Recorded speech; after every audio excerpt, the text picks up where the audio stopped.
Star Wars continues to blame men for their girl power failure.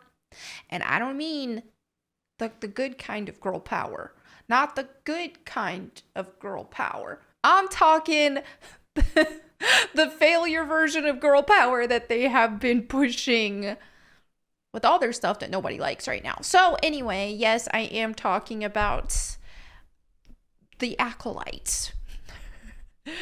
And it's not been going so well. So let's go ahead and dive into this. From Bounding into Comics, Lucasfilm boss Kathleen Kennedy defends the Acolyte, says Star Wars female cast and crew face unfair criticism because of the fan base being so male dominated.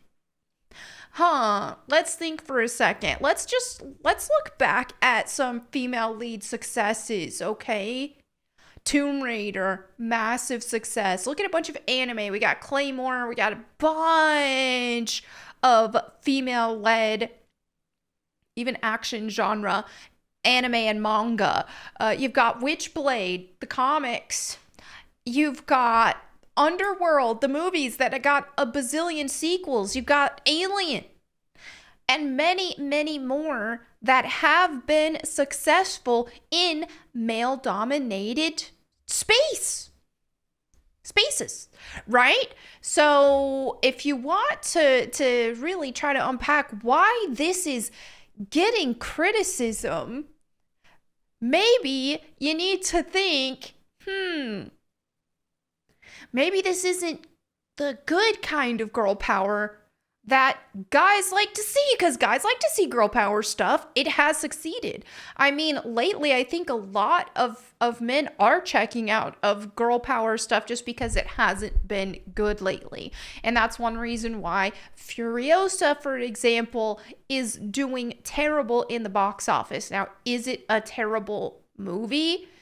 A lot of people are saying that's not the case. A lot of people like it. I haven't seen it yet. I can't make a call on it. Personally, my opinion why I haven't watched Furiosa is because I just have no desire to watch something that looks like there's a ton of green screen going on, when I prefer more practical effects, especially with Mad Max. And something without Mad Max even being the focus it's a spinoff, but still, I digress. The whole franchise was started off of a male protagonist.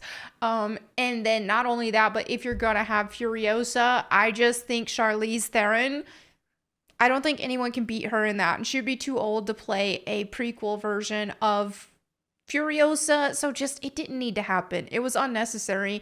And the story and all that, just everything from the trailer did not impress me enough to go want to see it.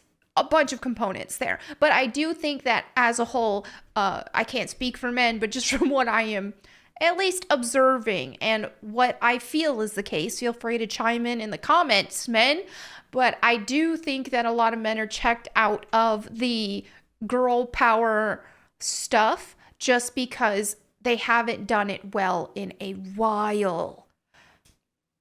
And it's a shame, because there's some really good stuff out there, but not in recent times. I can't even, and this is even as a woman who, I love girl power films.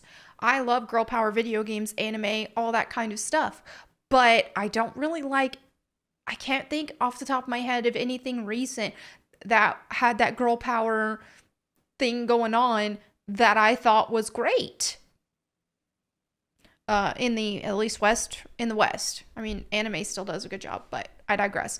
So let's continue. According to Lucasfilm president Kathleen Kennedy, the backlash to the Acolyte existence is not a result of Star Wars fans' current exhaustion with the franchise's production level focus on identity politics, but rather the misogynistic attitudes of its primary male fan base. I mean, dude, even look at other stuff that they've been doing that hasn't been doing well. So it's so much, it goes so far beyond just this, and they're not learning from their mistakes. They're doubling down, tripling down. Same with Disney. They have been producing flops and they're losing money, but they're quadrupling down anyway, instead of giving people what they want to see. Kennedy offered this defense of the Leslie Headland helmed series greenlighting while speaking to the New York Times, Brooke Barnes, in promotion of its upcoming premiere. Asked by Barnes if she had any thoughts on the widespread despair felt by fans that The Acolyte would be yet another message first, entertainment second project from the House of Mouse, the Disney exec asserted, "My belief is that storytelling does need to be representative of all people. That's an easy decision for me. Operating within these giant franchises now with social media and the level of expectation, it's terrifying," Kennedy then asserted, pushing back against the series' pre-release critics. I think showrunner Leslie Headland has struggled a little bit with it. I think a lot of the women who step into Star Wars struggle with this a bit more because of the fan base being so male dominated. They sometimes get attacked in ways that can be quite personal. Dude, write good stuff, make good stuff, and people would like it. It has nothing to do with the fact that, oh, it's just because these are women here. It's not. If it's not being done well, and if we have been burned time and time and time again, then no, we don't expect anything good to come out of this. And I mean, the trailer looked like garbage. It's just mind-boggling to me. It's like all of these modern current day writers that are trying to make stuff for the modern audience, they don't know what people actually want to see, or they do know, and they're just trying to shift the narrative and shift the perspective of everything.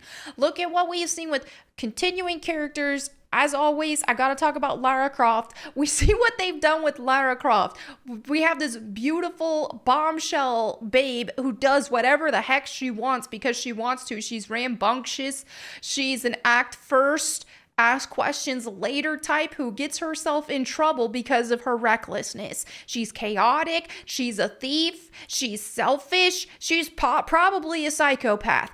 That is what people loved about classic Lara Croft. So they took a character like this, they toned down her physical appearance to make her more relatable, and not only that, but they Mary Sued her as well because, oh, wait a minute, now, and what we're seeing with the crossover materials, what's possibly and most likely going to bleed into the next game and all this stuff is Crystal Dynamics is now pushing this narrative that, oh, Lara Croft, she isn't a grave robber. She's not a thief. She likes to restore artifacts, bring them back to their rightful owners. That's the narrative they're pushing now. So whenever you take a character who was flawed, who was exceptionally beautiful, but still had personality flaws and all of that, and you tone down her physical appearance, and then you make her a goody two-shoes Mary Sue, she can never do anything wrong, then yeah, people are going to check out. That's not fun. And we see that so much with all kinds of things where it's like, okay, wait a minute.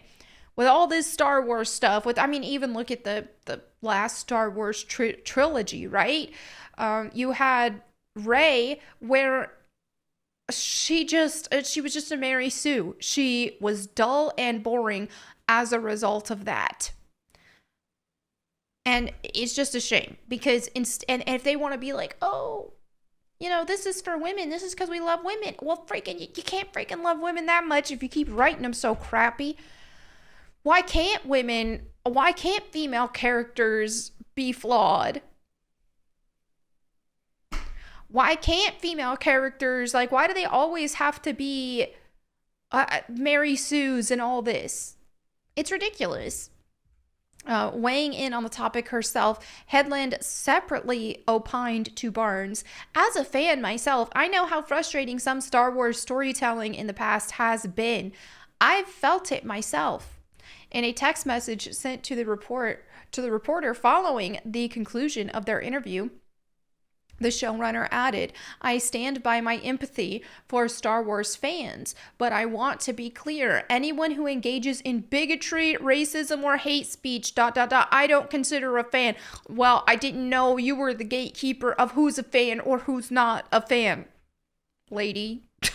This is just absurd. Of course, always the buzzwords: bigotry, racism, hate speech. You're not a fan. Who lets you get to choose that? For real. Like, I'm gonna be honest. When it comes to somebody being, first of all, if they're claiming that they're these things, they're probably not in 999 times out of 1,000. Also, hate speech isn't real, so sit down. But they're probably not bigots or racist. How about how many people who oppose Christianity and who won't let Christians hold to their Christian moral values and who try to suppress Christian values? Why don't you call those people bigots? So it's just absurd. Not only that, but it's like, dude, all of this stuff is irrelevant to if somebody is a fan of something.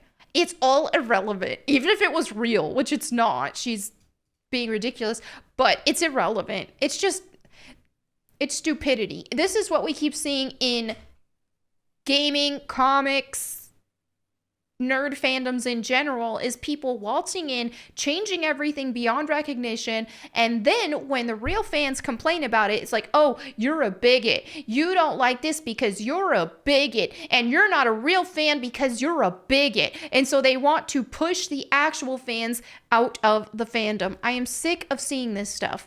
I'm just sick of it. So anyway, yeah, political, blah, blah, blah. All right, so another flop